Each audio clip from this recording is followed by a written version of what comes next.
साथ ही सर अभी जो आप रीसेंट इनिशिएटिव ले रहे हैं कि चाहे फेशियल फीचर को ऐड करने की बात हो या फिर वोटर कार्ड को आधार से जोड़ने की बात हो, अब क्या इस पूरे इकोसिस्टम को इस समय, जब मैं पहले भी आपसे कहा कि साइबर थ्रेट्स का युग है और सारी डिटेल एक जगह आ जाएंगी एक सिटीजन की, तो ऐसे में आपको क्या लगता है कि चाहे आईटी एक्ट की बात हो और चाहे साइबर सिक्योरिटी लॉ की बात हो, आधार को लेकर उसमें मजबूती देने की ज़रूरत है?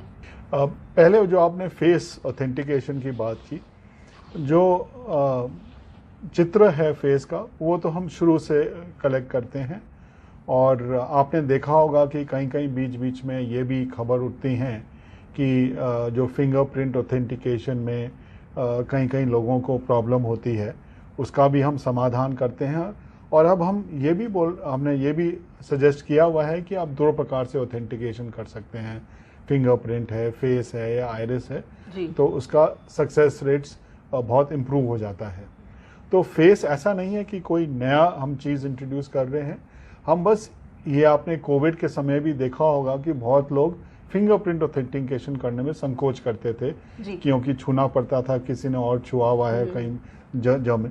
तो उसके तहत देखते हुए और ये देखते हुए कि फेस का टचलेस जो है आप दूर से भी ऑथेंटिकेट कर सकते हैं, जो बूढ़े लोग हैं वो भी आराम से कर सकते हैं, इसको देखते हुए हमने रखा है। और हमने, जैसे मैंने बोला, ये कंसेंट के बेस है, जब सहमति होती है तभी किया जाता है, उसके बिना नहीं किया जाता। तो कोई प्राइवेसी का इशू उठना नहीं चाहिए इसमें। लेकिन हमने, हमारा जो एक्सपीरियंस है फेस ऑथेंटिकेशन से सक्सेस रेट्स बहुत अच्छे हैं। लोगों को भी सुविधा होती है कि आपको कोई किसी मशीन को छूने की ज़रूरत नहीं है, आप 6 इंच दूर या 1 फुट दूर से भी कर सकते हैं। और हमें यही आशा है इसमें और सुविधा होगी लोगों की। जो दूसरा प्रश्न आपने किया कि इससे कोई सिक्योरिटी का इशू आ रहा है या हम जो इन्फॉर्मेशन हमारे पास रहती है, मैंने जैसे बोला, हम मिनिमल इन्फॉर्मेशन रखते हैं। हम ये नहीं रखते हैं कि किस स्कीम में ये इन्फॉर्मेशन यूज़ हो रही है नहीं यूज़ हो रही, वो केवल उस डिपार्टमेंट के पास रहता है। वो बस चेक करते हैं कि ये लोग हैं और अपना स्कीम इम्प्लीमेंट करते हैं। तो ऐसा नहीं है कि हमारे पास कोई सबकी इंफॉर्मेशन रहती है, हमारे पास मिनिमम रहती है। और हमारे पास, हम बोलते हैं जो हम यूज़ ब्लाइंड हैं, हम नहीं रखते कि किस प्रयोग के लिए यूज़ किया गया है। हमारा काम है कि जो डीडुप्लीकेशन है, घोस्ट बेनिफिशियरी है, वेरिफिकेशन है, उसका हम वो करें।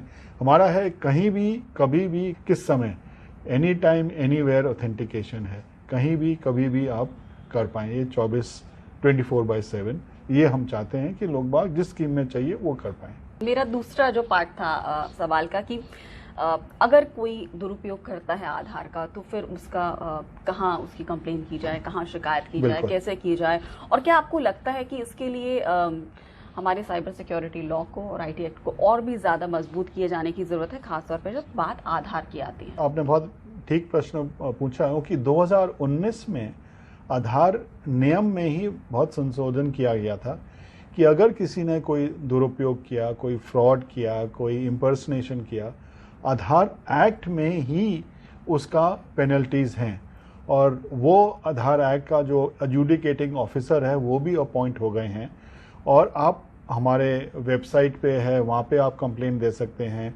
हमारे एक 1947 टेलीफोन है, वहाँ पे कंप्लेंट दे सकते हैं। हमारे जो आधार ऑफिसेज हैं स्टेट्स में, वहाँ आप कंप्लेंट दे सकते हैं। आप ईमेल भेज सकते हैं। तो अगर कोई भी दुरुपयोग हुआ है उसका आप कंप्लेंट, एक ग्रीवेंस रिडर्सल सिस्टम है हमारा सोशल मीडिया पे भी है, ट्विटर अकाउंट है, फेसबुक है, वहाँ पे भी हमें क्वेरीज मिलते हैं, कंप्लेंट्स मिलते हैं। और हर कंप्लेंट का हम एनालिसिस करते हैं। हमारे जो क्वेश्चंस हैं, करीब रोज 1.5-2 लाख लोग बाग प्रश्न पूछते हैं कि किस प्रकार अपडेट करना है, वो हम ऑन रियल टाइम बेसिस पे इमीडिएटली रिस्पॉन्ड कर पाते हैं। और इसके अलावा कंप्लेंट्स आती हैं, उन कंप्लेंट्स का भी एक सिटीजन चार्टर है कि हम 3 दिन में, 7 दिन में, 30 दिन में उनका हम समाधान ढूंढें। और जहाँ पे भी हमें लगता है कि हमारे इकोसिस्टम पार्टनर की भूल है, कोई किसी ने इम्पर्सनेशन किया है, तो उन पार्टनर्स के अगेंस्ट हम सस्पेंशन करते हैं, फाइनेंशियल पेनल्टीज इम्पोज करते हैं, और जहां ज़रूरत पड़ती है हम एफआईआर भी लॉन्च करते हैं, तो उनके अगेंस्ट क्रिमिनल एक्शन भी लिया जाता है। तो ये हम इस पे बहुत स्ट्रिक्ट हैं। और इसके अलावा मैंने ऑडिट की बात की, हम ऑडिट्स करते हैं कि किन्होंने कोई भूल किया है तो क्या हम उस पर करेक्टिव एक्शन कर पाएँ, ट्रेनिंग कर पाएँ, एंड जहां ज़रूरत हो both penalties financial and criminal हम लें।